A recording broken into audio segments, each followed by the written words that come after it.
Hello, manufacturing. This is Mr. White, and I'm going to go over the Onshape creating a plate on Onshape. So I'm going to go over this assignment. Most Onshape assignments I want to create videos for so that you can go over them at your own pace. So let's get to it. So what you see is my screen on Canvas. It's probably going to look a little different than yours, but there's an assignment in manufacturing. And if you have noticed, so obviously the daily agenda is continuing. Looks like Lathe is coming up for us at this time. But you'll see that the modules might be still the best way for you to navigate through the curriculum in manufacturing. My screen obviously looks different, being the teacher screen, so I see things that are unpublished. But what you'll start to see, the modules have changed a little bit, and they're more based on the things that we want you to accomplish rather than just a timeline. So measurement, the drill press, CAD, Onshape, the basics, fasteners, things like that you'll start to see versus what was happening before, which was manufacturing week 1, and then things manufacturing week 3, manufacturing week 4, things like that. So what you'll see in the modules, and you can also find this in assignments, is the metal plate Onshape. That's what I'm going over. So when I click on metal plate Onshape, what I will see is the assignment. And right here is what we want you to accomplish. So what I'm going to do, and what you should get in the habit of doing, is using this as your reference, this picture. Make sure you follow the directions. So there is a change up here with the directions versus what's on the picture. There's also a PDF attached to this, as well as just having the picture up here in this box. So we are going to create this part here. We're going to dimension it. We might try to clean up the dimensions a little bit, but they look pretty good.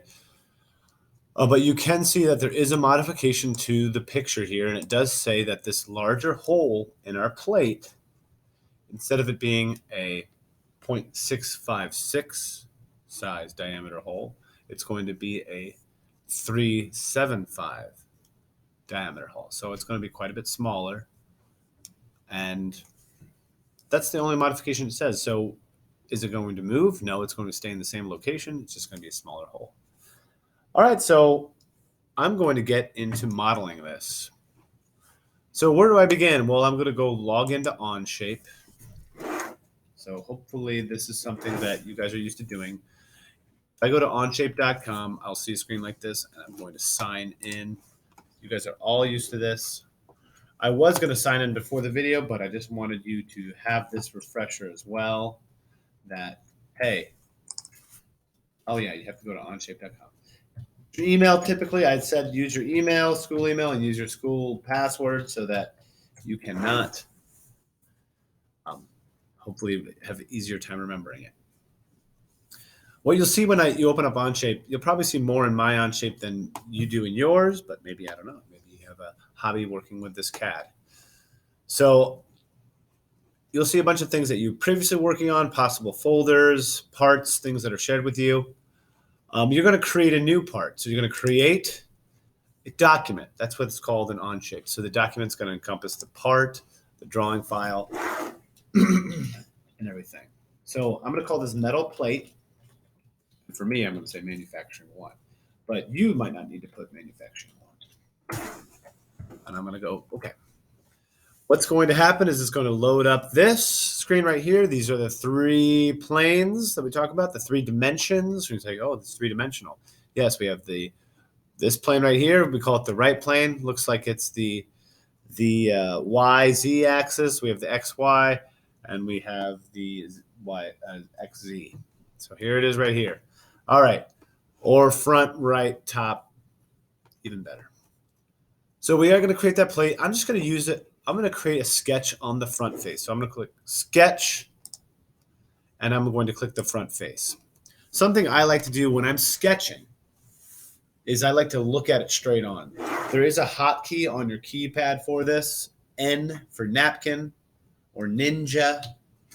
When I click on this, it lets me look at it straight on. So I'm still in sketch mode. All my buttons are sketch tools, and I'm going to create a sketch on this face. I am going to use my origin for one of the corners. Probably should get in the habit of looking at this photo here, or this picture, and putting the reference at the same point as the origin. What does that mean? Well, that means that I'll open up this PDF rather. This is a little larger. Looks like a lot of the reference points are going to be this bottom left corner. So I'm going to use that as my point where I start my rectangle.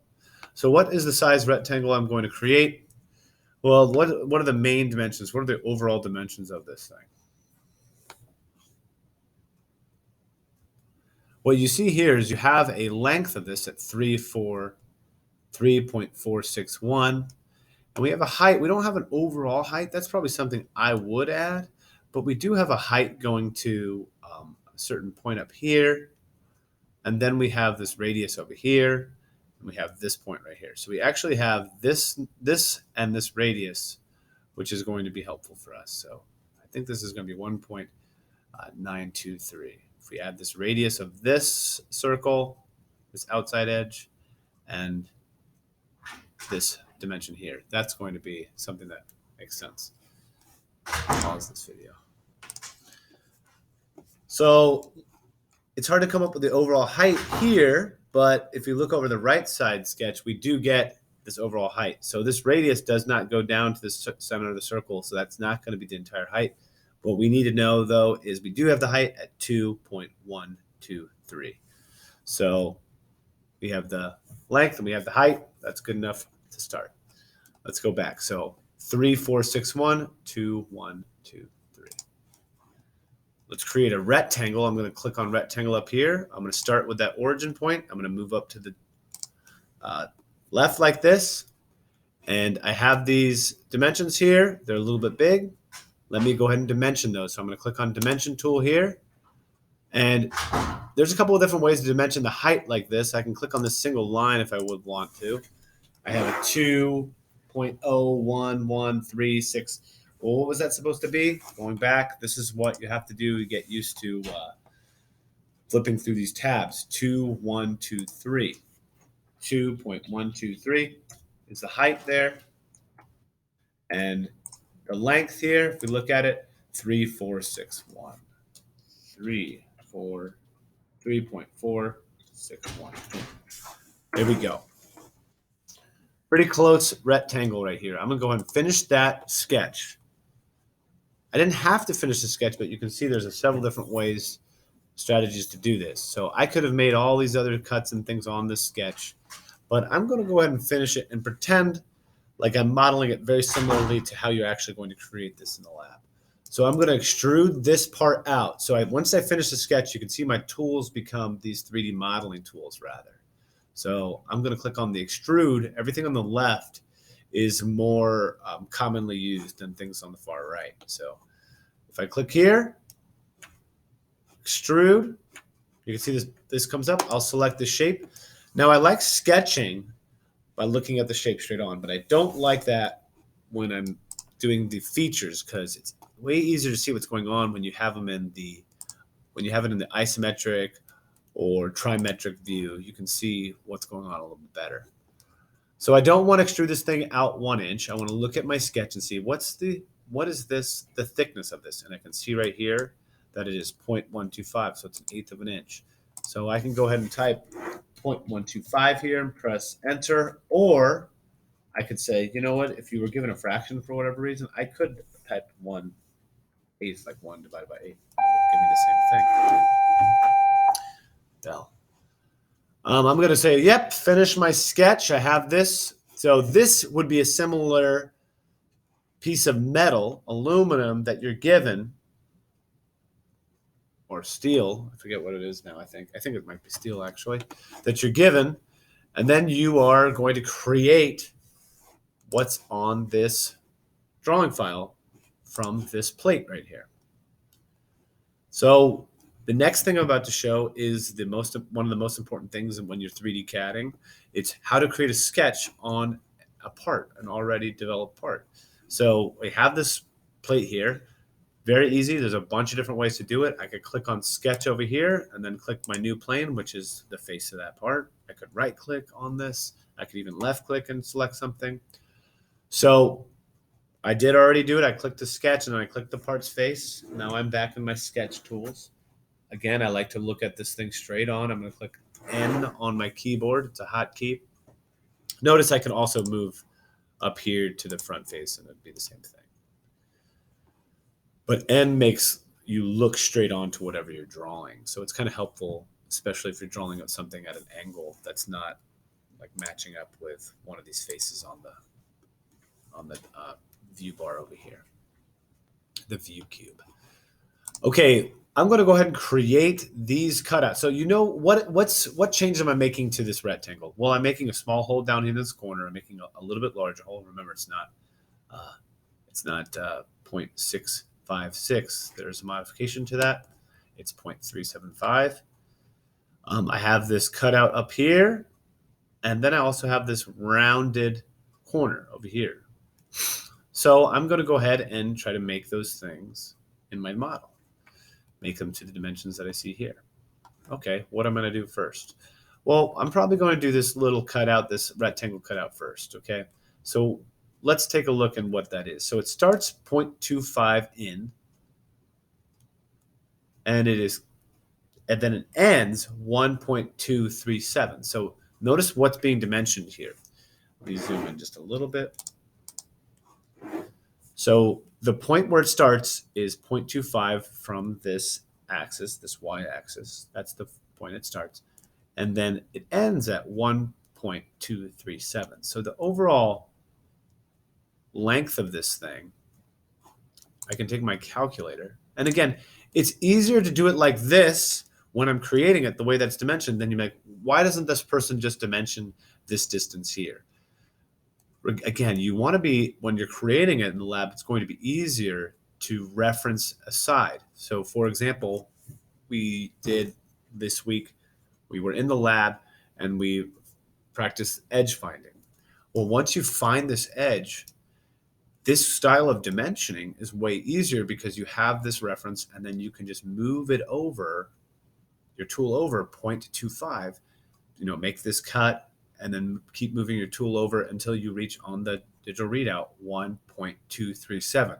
So during the part when you're in the lab, you have to do the math now to create it in the model, but dimensioning like this will prevent you from having to do all these calculations while you're creating this part, which is more important, right? It's easier for us when the machine's not running to make some like use our calculator and stuff like that.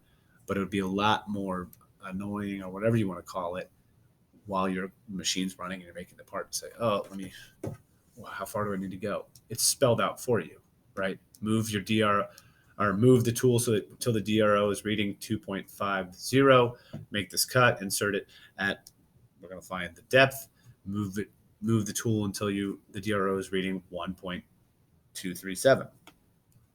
It's not exactly that, but because that would be the center of the tool, so we'll have to take off the radius of the tool, but still, you have to do less calculations.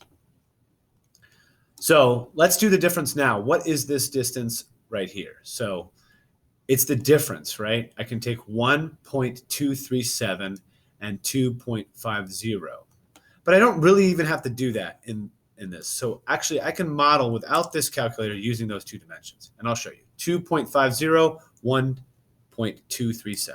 Here we go. I'm doing a sketch. I'm creating that cutout. I just did a rectangle up there at the top. Now I can go ahead and dimension this side to that. So again, I click 3 clicks. Click the dimension tool, click the line, click the edge. Get it done. Have a good day. And that's it. Yeah, take care. And then I have this right here, 0.250. So 0.250. Is that the correct dimension? Yep, looks like 0.250. The next edge, 1.237.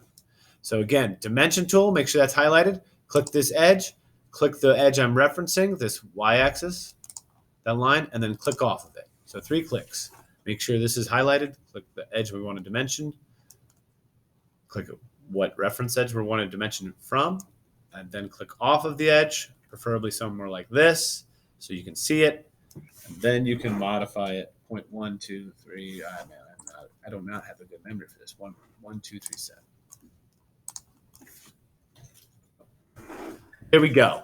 The only other dimension here, we have that length there. We need to dimension the height from the top edge, most likely. Or it might be from the bottom. Oh, it is. Look, this 1778 is we're referencing this the X line at the bottom to the bottom of our cutout. So 1778. So take this tool, make sure it's on dimension again. Bottom edge to the bottom reference. This should be 1.778, it says, right? Confirm that. 1.778. Just did it. Great. All right, I'm going to finish this shape now. This sketch, rather. I finished that sketch. It was fully constrained. I did the length. I did the from the x-axis and the y-axis. It was constrained. So now I'm going to do another feature. I'm going to move it up in this view. I'm on the feature tab. I'm going to use my extrude, but this is where I don't want to extrude a material out. I actually want to take away material. I'm going to remove material. So you can see that that's an option when I extrude something. I can remove the material. So I can remove this.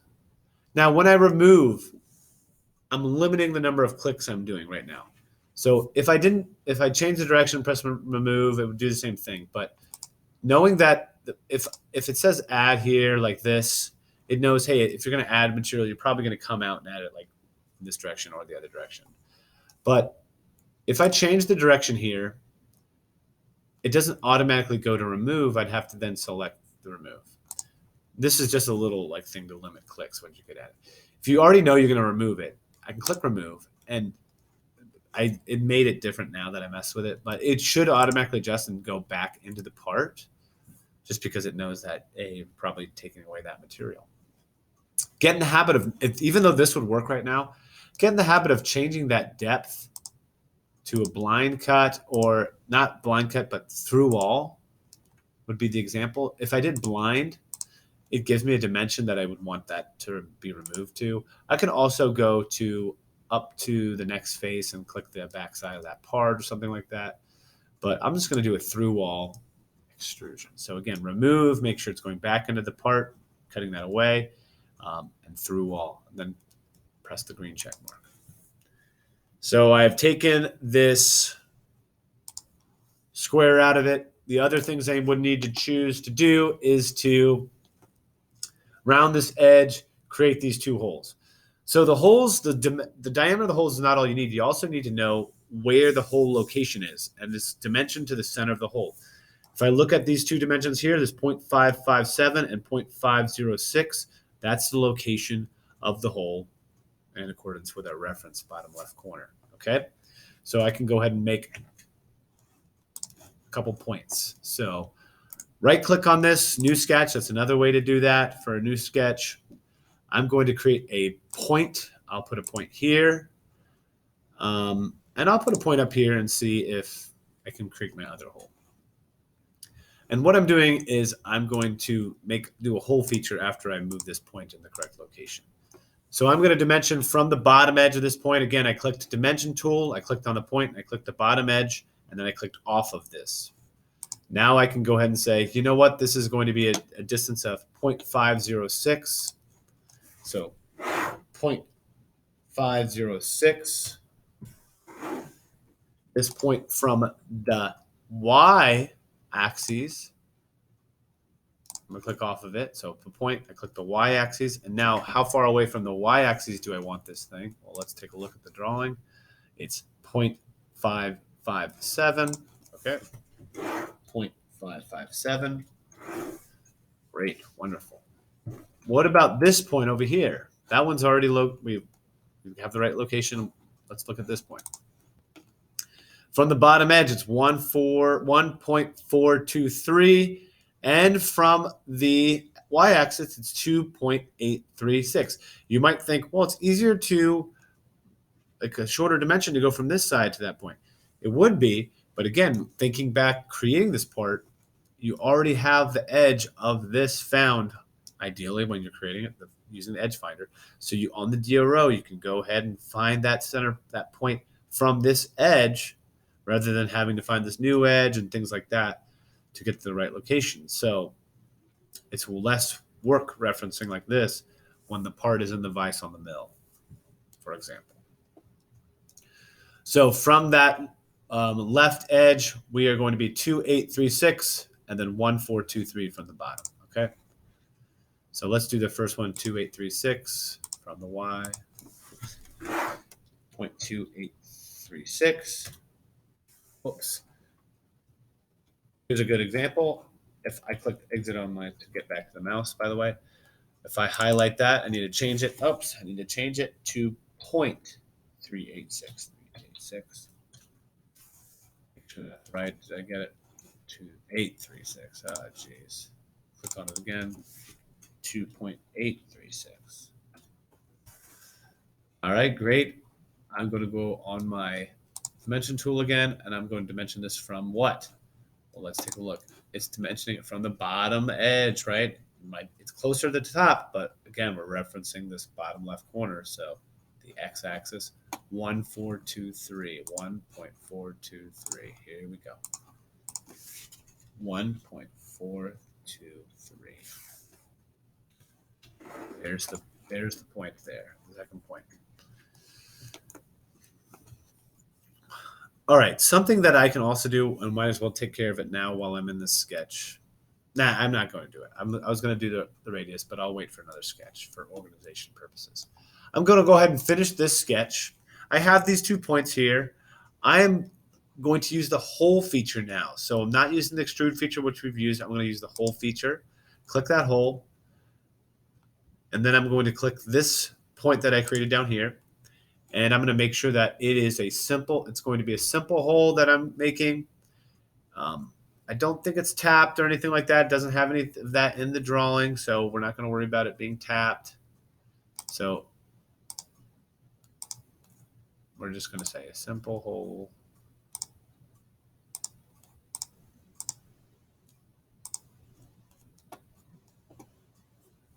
And we're going to choose a size that matches.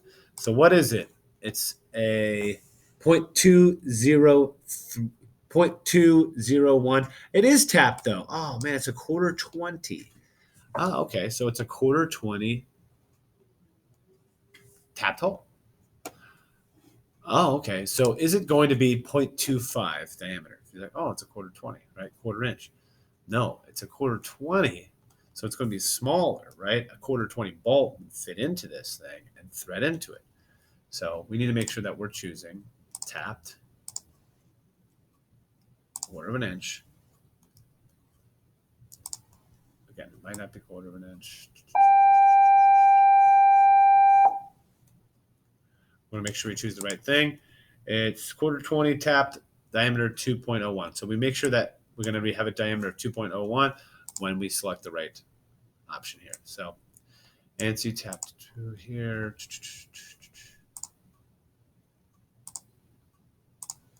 All right, there we go. So what you're reading here is ANSI tapped size 1/4 inch, threads 20. So this is a 1/420.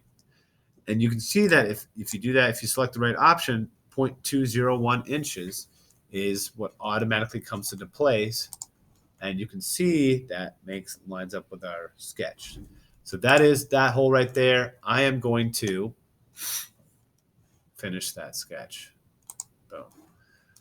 Now, I made a feature off of that sketch. So what it's assuming is, hey, you're done with that sketch.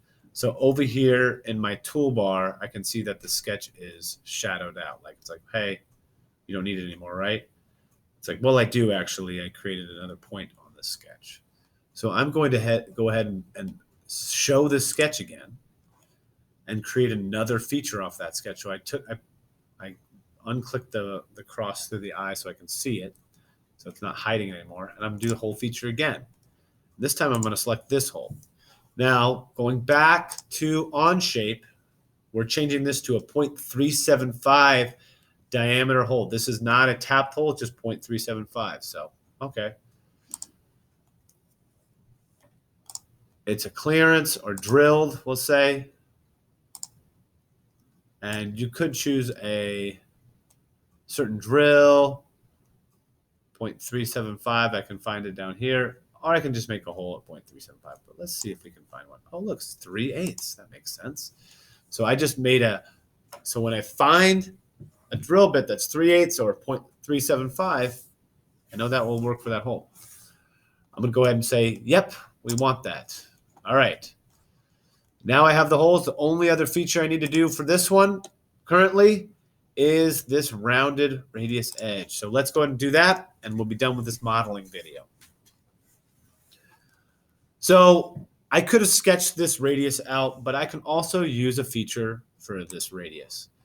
So I'm going to round this edge. I'm going to go ahead and do the fillet feature. So instead of making a sketch and things like that and then extruding that away, I'm going to use the fillet feature. Click fillet, click this edge over here, and the radius is going to be what on the drawing, it's 0.5. So I'm going to change this from 0.2 to 0.5, and it looks right. So I'm going to go ahead and press the green check mark. All right. Looking at this, looks pretty good. If you don't like those planes in there, you can always hide them with the eye. You could say, looks solid, got it. So right there, you have fully modeled your part, okay? I can take my right, if I'm using a mouse, I can take my right trigger and move it around and always just get back to the correct views. Moving around like this. All right, so that's only one part of it, but that should be good for modeling this. This video is longer than it needed to be, but hopefully it was a good refresher for you.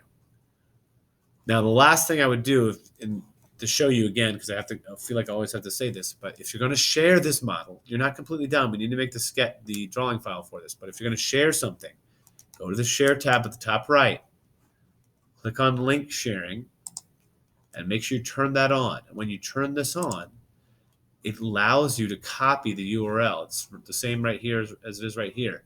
You can't copy the URL and send it in Canvas. We can't open it up. Mr. Shaw or myself, we can't open it up until you turn on link sharing. So you can copy it at this point, go to Canvas and say, yep, I'm ready to submit, and then copy that URL right in there if you want to. It really does work. You can do the text, or you can do it as a website URL submission, either one. You could do that now, and what's nice about that is you could do it now and say, I want to submit it while I have the model done, and then you can continue working on this, and we will see that change without you having to copy it in there, okay? Again. All right. Hopefully this video helped you. Take care. Good luck.